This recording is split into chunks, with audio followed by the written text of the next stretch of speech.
네, 앞으로 3주간 강단 교류가 진행이 되고요. 아마 이 같은 본문으로 이런 3주간 말씀을 접하시게 될 텐데, 오늘은 첫 번째 시간입니다. 믿음 역사의 시작이라는 제목으로 말씀을 나누려고 해요. 오늘 본문은 데살로니가 전서에 속한 내용이죠. 바울이 데살로니가라는 지역에 복음을 전하고 쓴 편지입니다. 데살로니가에 바울이 갔던 때는 언제냐면 주후 49년에서 50년경 됩니다. 제 2차 선교 여행 때 바울이 들러서 복음을 전했던 곳입니다. 오늘날에는 그리스에 있는 도시인데요, 아테네 수도 다음으로 큰 도시입니다. 한국으로 따지자면 부산 정도에 해당되는 그런 항구 도시이고요, 무역과 많은 인구가 있는 도시입니다. 본래 바울이 2차 선교 여행 때 데살로니가에 갈 계획이 없었습니다. 본래는 1차 선교 여행 지역, 지금의 터키 지역에 그가 들렀고, 그리고 그 북쪽인 갈라디아 지역에 복음을 전하려고 했어요. 그런데 사도행전에 따르면 성령께서 그것을 방해하시고 다른 길로 인도하셨는데, 그것이 바로 지금의 그리스 땅인 유럽 지역으로 넘어오게 됩니다. 처음 바울이 유럽 땅에 밟아서 복음을 전했던 도시는 빌립보라는 곳이었습니다. 빌립보에서 굉장히 성공적으로 복음을 전하고 난 다음에 바울은 다른 도시를 거쳐서 이 데살로니가에 도착하게 됩니다. 바울이 도시를 방문할 때마다 늘 어디를 먼저 갔냐면 유대인의 회당을 먼저 찾아갑니다. 데살로니가에 가서도 유대인의 회당을 찾아서 바울이 복음을 전하게 돼요.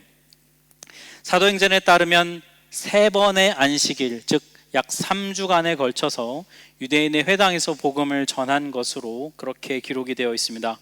바울이 그때 전했던 복음은 이거였어요. 예수가 구원자이다 라는 메시지를 전했습니다. 이 얘기를 들은 데살로니가 교인들의 반응이 어땠을까? 우리 사도행전 17장 4절과 5절을 보면 이렇게 돼 있어요.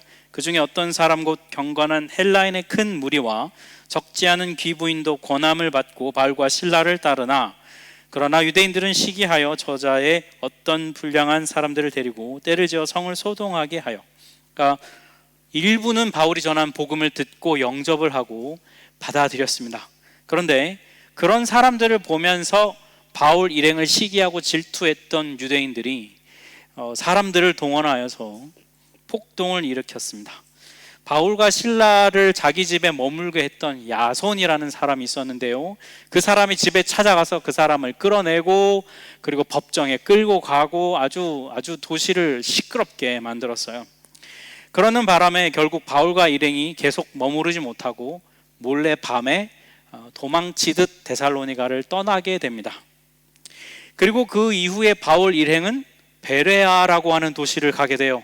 데살로니가로부터 멀리 떨어지지 않은 곳인데요, 이 베레아에 가서 또 복음을 전하고 거기에서 믿는 사람들이 생겨났어요.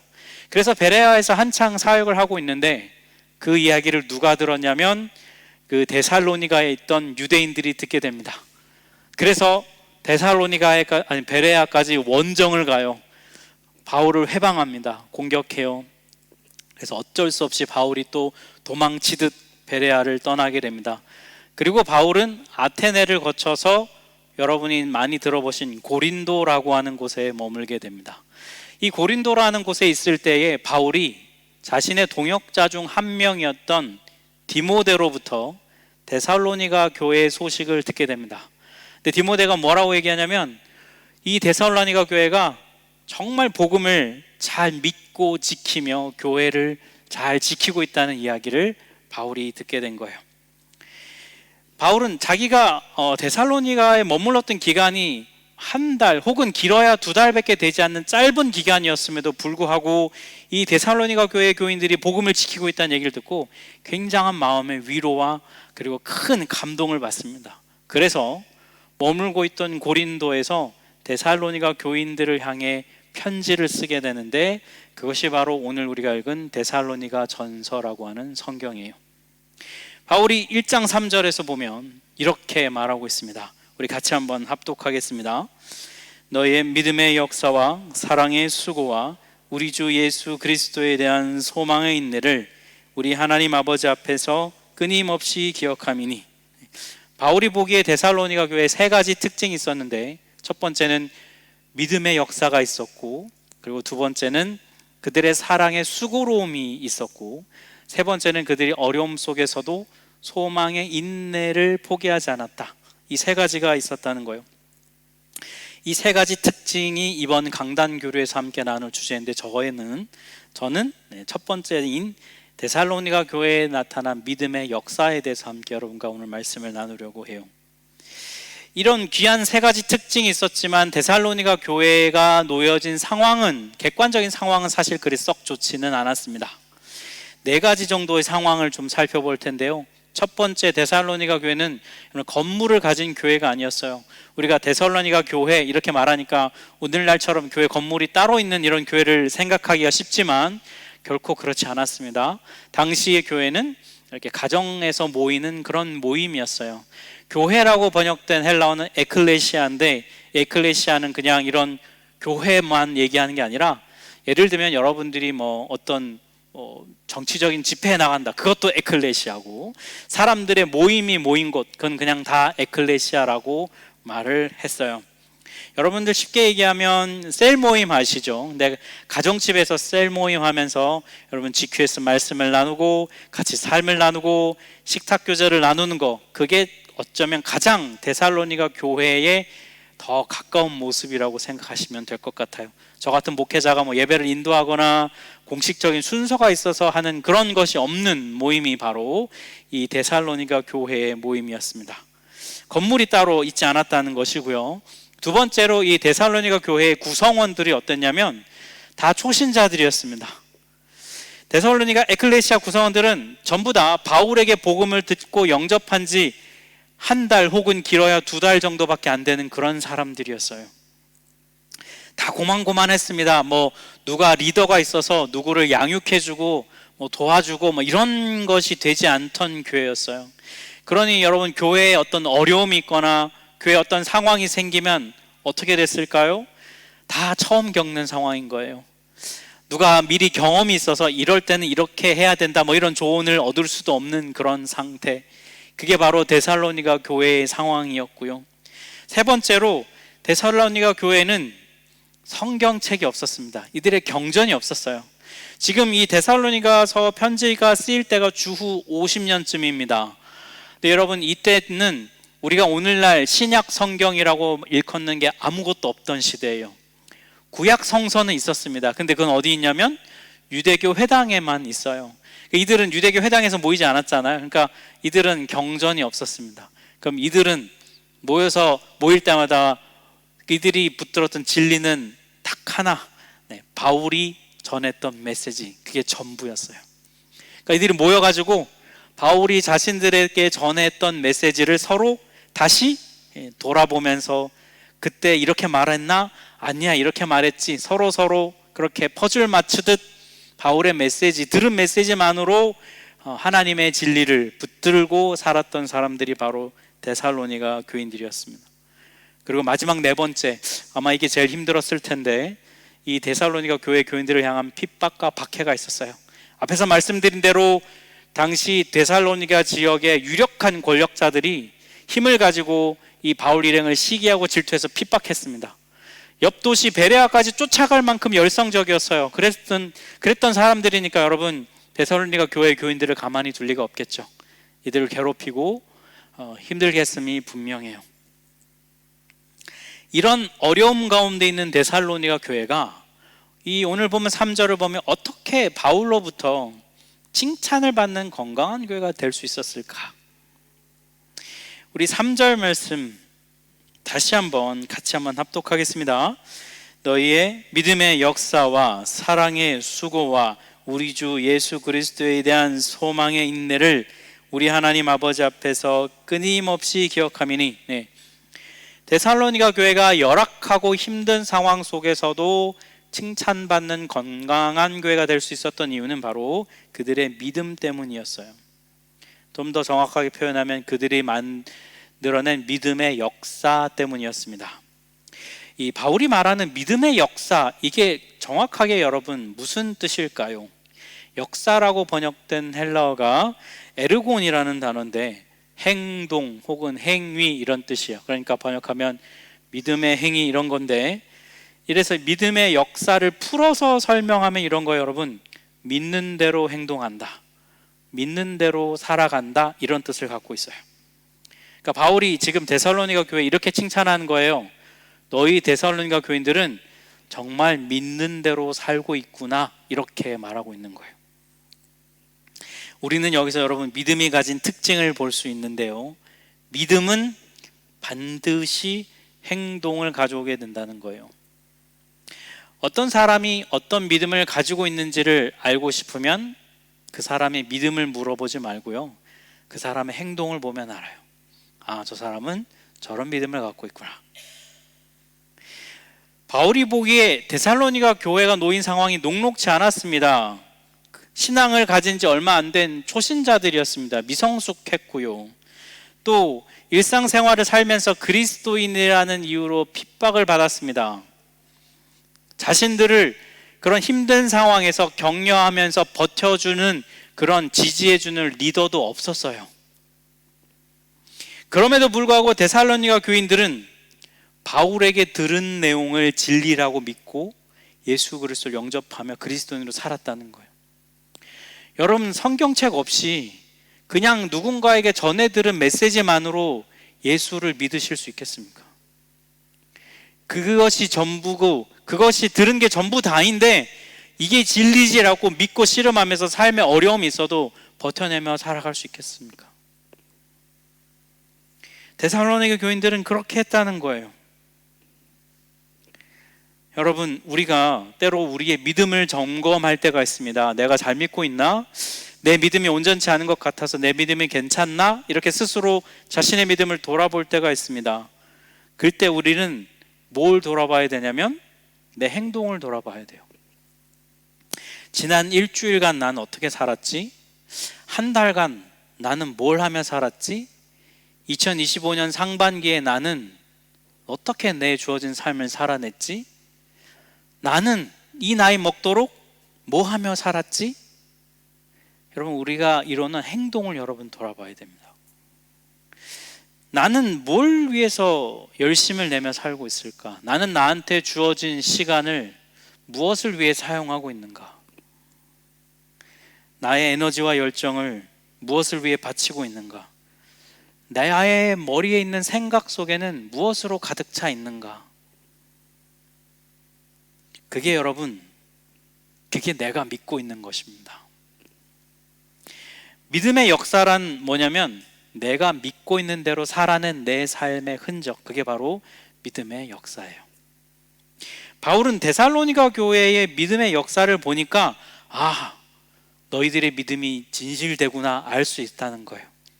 니네가 사는 모습을 보니까 아, 니네 믿음이 진실되구나, 이렇게 바울이 칭찬할 수 있었다는 거예요. 그러면 도대체 데살로니가 교인들은 뭘 믿었기에, 그들의 믿음의 내용이 무엇이기에 이런 선한 역사를 그들이 보였을까요? 오늘 본문은 데살로니가 교인들이 믿은 믿음의 내용 두 가지를 우리에게 말해주고 있어요. 1절 말씀에 그 두 가지가 나오는데요, 우리 같이 한번 1절을 다시 합독하겠습니다. 바울과 실라노와 디모데는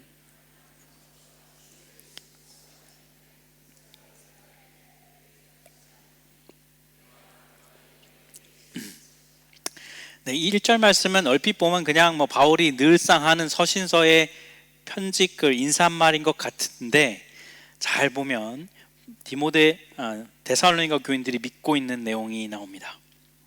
데살로니가 교인들이 가진 믿음의 첫 번째 내용은 뭐냐면 하나님을 아버지로 그들이 믿었고요, 두 번째는 예수님을 주인으로 그리고 그리스도 즉 구원자로 믿었다. 이 두 가지 내용이 그들의 믿음의 내용입니다. 첫 번째를 한번 보겠습니다. 데살로니가 교회가 가진 믿음의 첫 번째 내용은 하나님을 아버지로 믿었다. 헬라어로 보면 뭐라고 되어 있냐면 엔데오 파트리 이렇게 되어 있는데, 이게 뭐냐면 좀 직역하면 아버지이신 하나님 이렇게 되어 있습니다. 바울이 쓴 서신서를 보면 하나님에 대한 수식어가 여러 개가 나와요. 전능하신 하나님, 은혜의 하나님, 평강의 하나님, 이런 식으로 하나님에 대한 수식어가 나와요. 그런데 바울이 지금 데살로니가 교회의 교인들의 소식을 듣고 마음이 너무 감동이 되어서 그들에게 편지를 막 쓰는데요, 그들을 떠올리면서 그들이 믿고 있는 하나님에 대한 수식어로 바울이 선택한 수식어가 뭐냐면 아버지신 하나님을 너희가 믿고 있다, 이렇게 쓰고 있다는 거예요. 하나님을 아버지로 너희가 믿고 있다, 바울이 이걸 말해주고 싶었던 것이죠. 여러분, 하나님을 아버지로 믿는다. 우리가 하나님에 대해서 여러 가지 우리가 가진 수식어가 있죠. 우리가 만나는 하나님. 그런데 하나님을 아버지로 믿는다, 하나님을 아버지로 대한다, 그건 구체적으로 여러분 어떤 모습일까요? 여러분, 어떨 때 하나님을 아버지로 고백합니까? 우리가 어떨 때 하나님 아버지로 고백하냐면 내가 내 존재 그대로 용납되고 받아들여질 때 우리는 하나님을 아버지라고 고백하게 돼요. 요한복음 1장 12절 말씀을 우리 같이 한번 합독하겠습니다. 그러나 그를 맞아들인 사람들, 곧 그 이름을 믿는 사람들에게는 하나님의 자녀가 되는 특권을 주셨다. 네. 하나님을 아버지로 믿는다는 것은 내가 그분의 자녀가 됐다는 걸 믿는 거잖아요. 자녀가 되는 건 특권이에요. 무슨 특권이냐면 그냥 존재로 받아들여지는. 여러분, 하나님이 우리를 하나님의 자녀로 삼아주신 이유에 대해서 여러분 들어보신 분 계십니까? 하나님께 내가 너를 이런 이유로 자녀로 삼았다, 혹시 기도 중에나 신앙생활하면서 혹시 이유를 들어보신 적 있으세요? 왜 여러분이 하나님의 자녀가 됐는지는 아세요?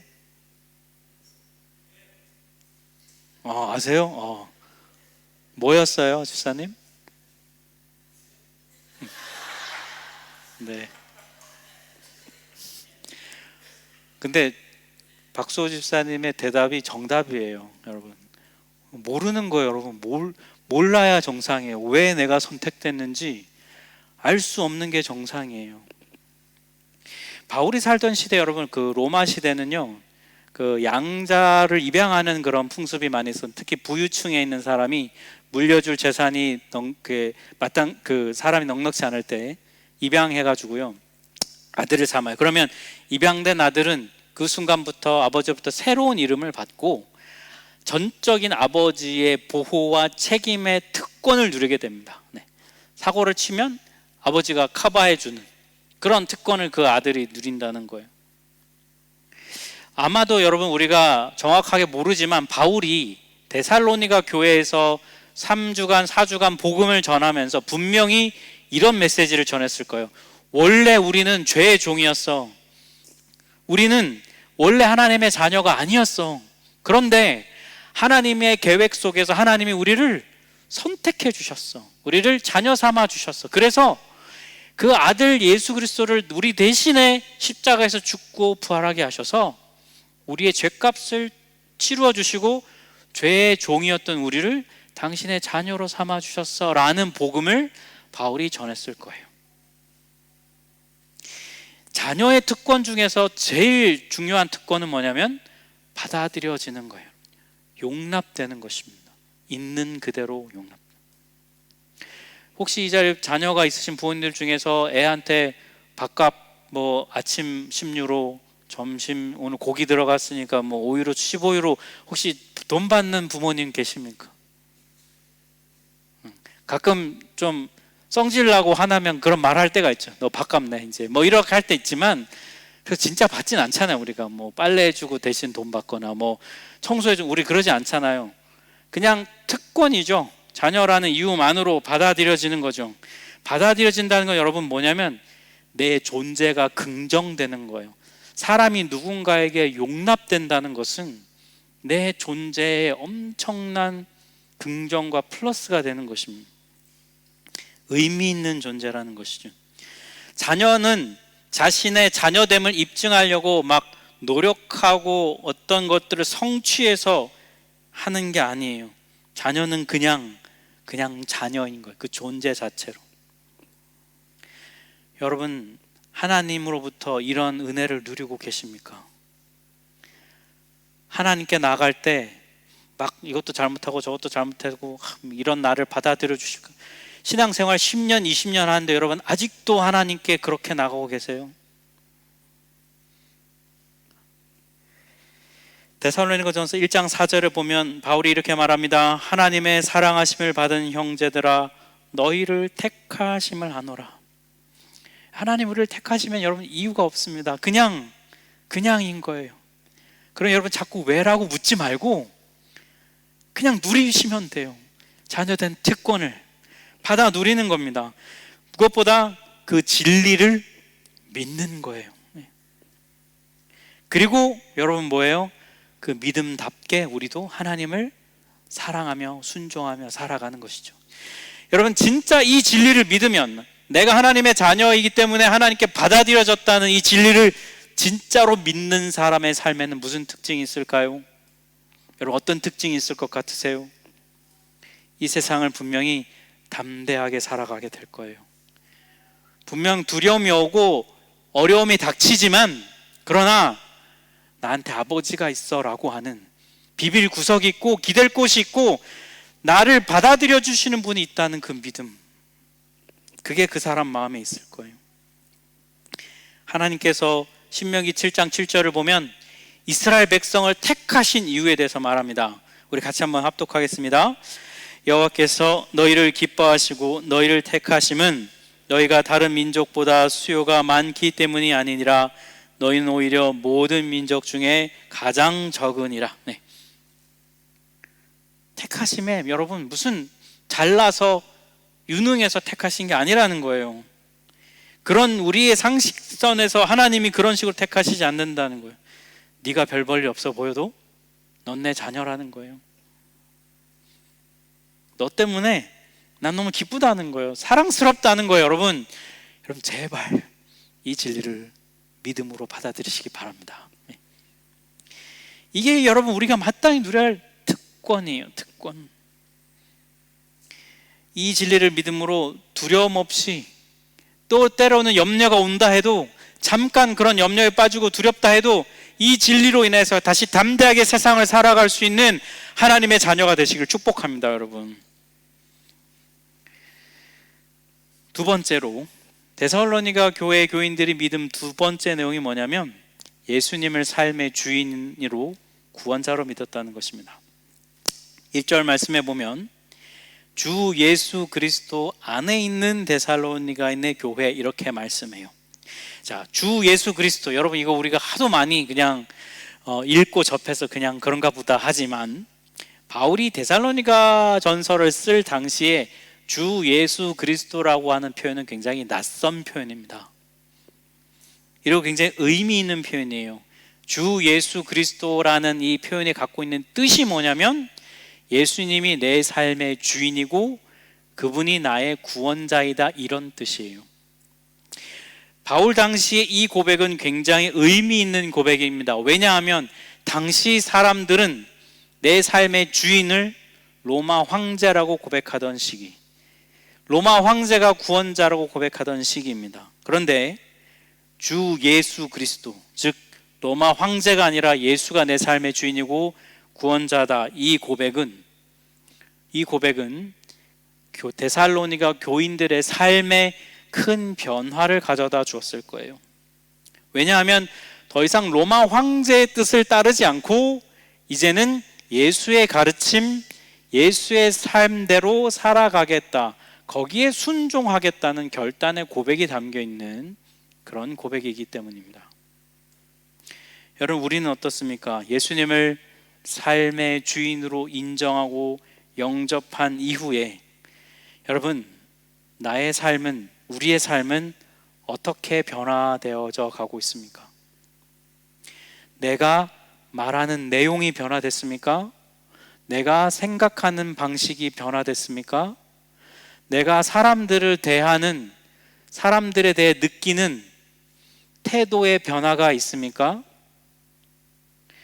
예전에는 세상이 중요하다고 여긴 것 나도 똑같이 중요하게 여겼는데 이제는 더 이상 그렇게 생각하지 않게 되었습니까? 삶에서 무엇이 중요한지, 나는 무엇을 위해 살아야 하는지 목표와 가치관이 바뀌었습니까?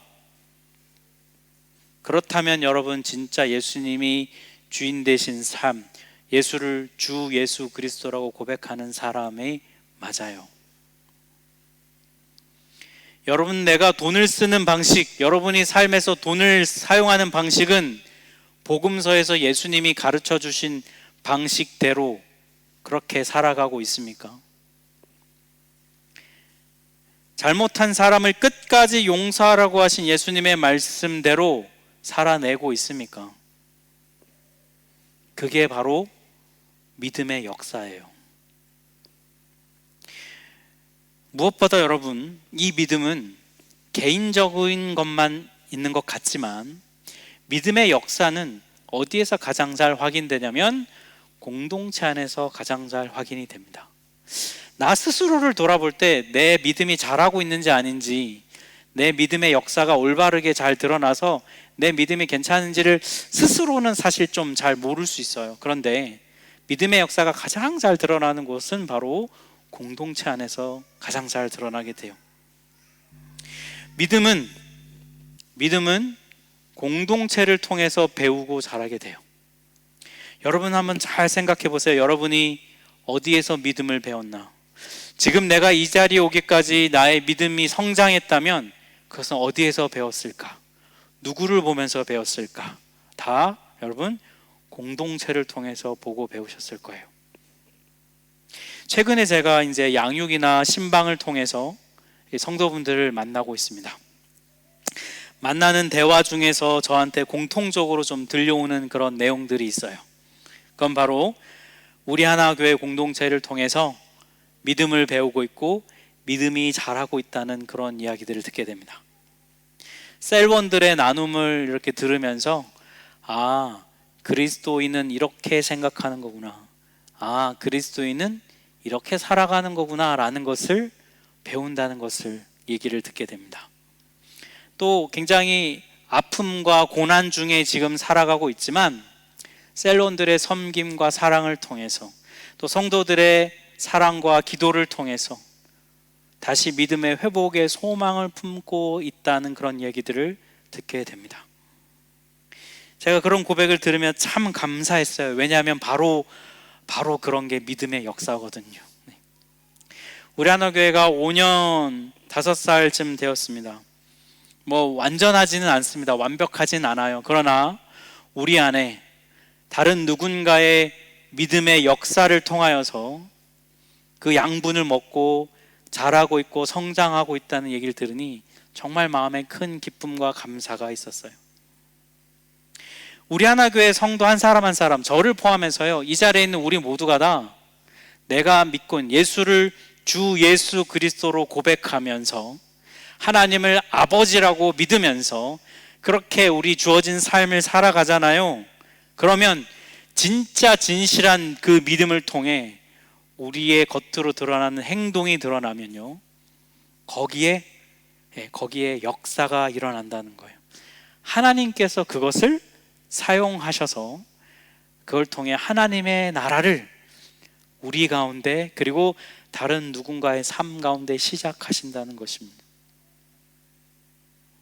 아브라함 말씀 우리 들었잖아요, 그죠? 아브라함이 하나님을 믿고 신뢰하며 말씀을 따라갔더니 하나님이 아브라함의 믿음을 어떻게 사용하셨습니까? 그를 통해 이스라엘 민족이라고 하는 하나님 나라의 샘플을 이 땅에 만드셨죠.